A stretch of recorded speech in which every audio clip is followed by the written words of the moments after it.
Hello, listeners, and welcome to another Footnote episode of the Fantasy Animation Podcast. I'm Alex Sargent. And I am Chris Holliday. Chris, we've had an email from Dana. Dana writes, Dear Dr. Holliday and Dr. Sargent, first off, Dana, give us the doctor and surname. That's very email etiquette is strong with this one. I wish my students would be so polite. Yeah. First, I'd like to thank you for the amazing work you're doing. I came across your website and your podcast quite recently, and it's already become by far my favourite listening on my commute and chores. This should just be the footnote, just us reading out. It is. It's going to be me reading out various praise we've received from the email account. Dana is writing an MA dissertation on Disney temporality and nostalgia, and she's asked us whether we could clarify what we mean by Disney's storybook openings. They've been mentioned on the podcast a few times, at least in the Snow White and Christopher Robin episodes, and I'd love to hear more on the topic. Okay, Dana, you've asked so politely and so nicely, and indeed flattered us, which will get us everywhere. Yeah. Let's see what we can do on this. So, yes, the storybook opening. Now, I don't want to claim something that someone else has probably written on, but I think when we use the term storybook opening, it comes from a phrase I keep using, but I've used it in my writing a few times. There's a chapter on the Black Cauldron where I talk about storybook openings in Discussing Disney by Amy M. Davis, the editor. I believe there's another less good chapter by someone else in the book. Thank you very much. And so glad we're doing this. And I think I've mentioned it a few times in other work. Basically, and it does relate to fantasy and animation discourse, but it's the phenomenon of the one of the kind of tropes of whatever the Disney formula is that their films often start with this kind of prologue that is usually taking place in literally the form of the storybook. And I went through a phase where I watched a lot of Disney films in chronological order and just sort of saw this trope develop over time. So Snow White, it happens. Literally someone turns the pages of a storybook and you read the kind of opening of Snow White. Cinderella, it definitely happens. Pinocchio. Song of the South. Song of the South. Song of the South begins with the storybook with Uncle. Well, that's because no one's seen that movie because it's extremely problematic. Sleeping Beauty, Jungle Book, Sword in the Stone. You get the picture. Yeah, exactly. And then even more recently, so Beauty and the Beast does it with a stained glass window. Mm-hmm. Lots and lots of films do this, and I was interested into why they did it and what they said about the evolution of Disney's storytelling. And basically, the general thesis of it, I thought, was that what I detected in these was a move from a storybook opening like Snow White, which literally tells you about half the story before you get into the film movie. Starts, yeah. As much narrative happens in that storybook opening of Snow White as the rest of the movie. And actually a lot of what Snow White is are like little episodic vignettes of just sort of stuff happening around the plot, like the Whistle While You Work sequence. There's lots of just bits happening that are actually storytelling. Like they're not, and even the end, like they have to cut to another caption to kind of get us to the end. And I started to sort of think about actually the reason for that is because the animation is being the way the labour's being divided and all that sort of stuff, but the animation's taking on quite a decorative format. It's almost functioning like an illustration. Yes. Of the story, which is being told very kind of precisely and very fairy tale-like. Fairy tales don't tell very subtle, nuanced, psychologically transparent stories. They tell very deterministic stories. There once was a beautiful young woman who was forever good. Yeah. There once was a wicked queen whose heart was made of stone. These kind of, in a sentence, we'll give you the function, the story, and you'll go with it. Yeah. And I became interested as to how that trope developed over time. At first, it does a lot of the legwork for the narrative in these early Disney features, so that the film itself doesn't have to kind of communicate that. It can get on with kind of having fun and having these kind of little moments.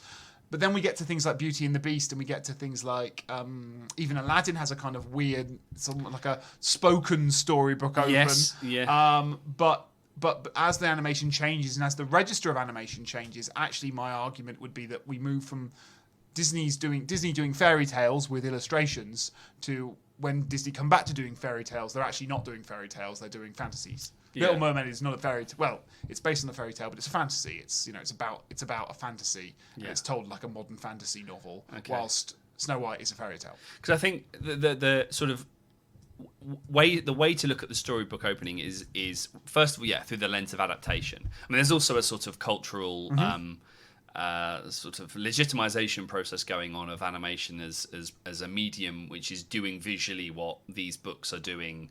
Kind of literary, they're a literary classic. Quite often, the books that you see are kind of like medieval manuscripts, almost like in style. So they're very illustrative anyway. Like there's this kind of decorative quality to the books themselves. Yes, you're right. So there are writers actually like Kathleen Coyne Kelly who argue that the kind of the depiction, the hyper-realist depiction of medieval landscapes in Snow White and Sleeping Beauty, register, quote, just like the worlds of illustrated manuscripts and tapestry, whether produced in the Middle Ages or imitated by kind of later artists. So there's a visual element that, so the animated features are doing something that is akin to the decoration of a particular kind of story.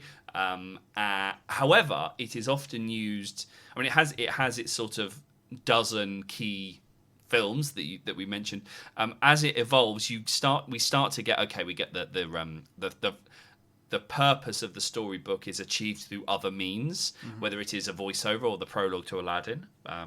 But also actually the purpose gets, like, as I say, Snow White, it literally tells you about half the plot in that first storybook of it, and then we open with I'm Wishing, and we don't do much narrative, we do sing-songing. Yes. Whilst that isn't true of later storybook openings. Jungle Book, for example, it tells us the entire story just in an animation, but it has this opening and closing to kind of provide little bookends. So it's still doing that legitimizing thing you're saying, but it's not telling the story. Yeah. Then it appears, or then the bookend function is achieved in. I mean, there are films that play with. Like Mulan uses parchment, for example, at the start, and Pocahontas. No, it's Hercules that uses kind of clay pots. That's characters. right. So the narrative function of it, whether it sort of goes in and out of or changes and mutates over time, it sort of then becomes co-opted into like the world of the film. So there are slightly because one of the things about the storybook openings that they're often. Am I right in thinking that they're often live action?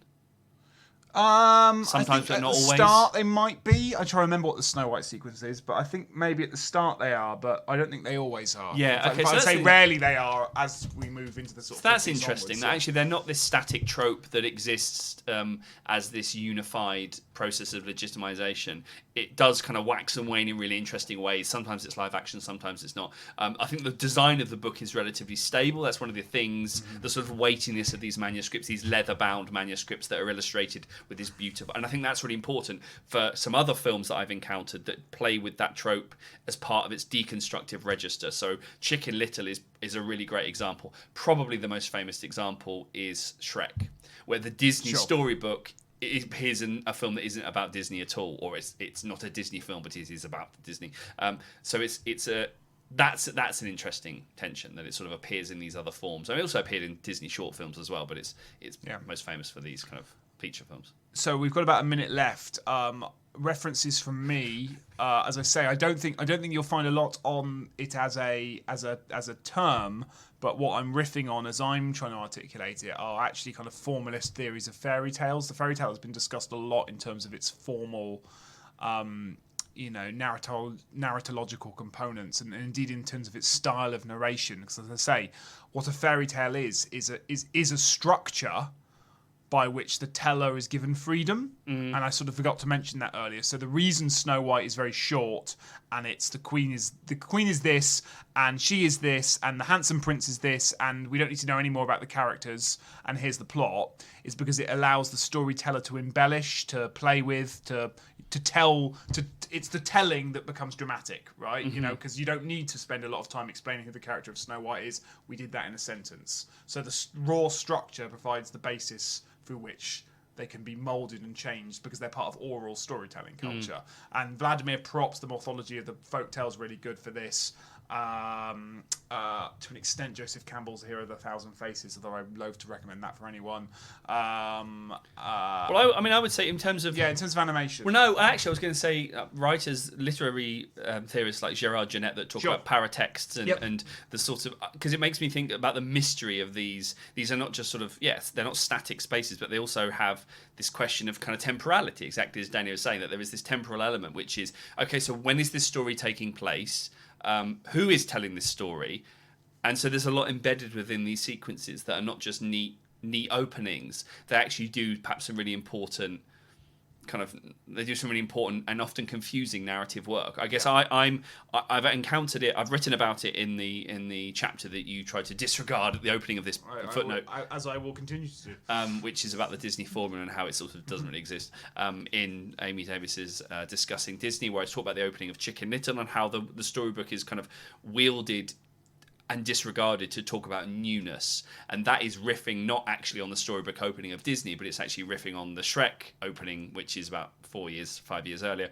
My recommendation would be that chapter that I mentioned by Kelly, but it comes in a book, The Disney Middle Ages, A Fairy Tale and Fantasy Past, which is edited by Susan Aronstein and Tyson Pugh, which includes Kelly's chapter, Disney's medievalized ecologies in Snow White and the Seven Dwarfs and Sleeping Beauties. So there's something around the history of kind of the artistry of landscape that Kelly kind of connects up to the illustration of in these kinds of manuscripts. So I thought that was kind of interesting. Thanks, Dana, for your question. Yeah. If you have your own suggestion for what you'd like us to talk about on the Footnote episodes, you can email us up at fananimresearch, FANANIM research@gmail.com, and we'll happily read it out on the podcast. Yeah. Otherwise, that's been us, and we'll see you next time. Bye.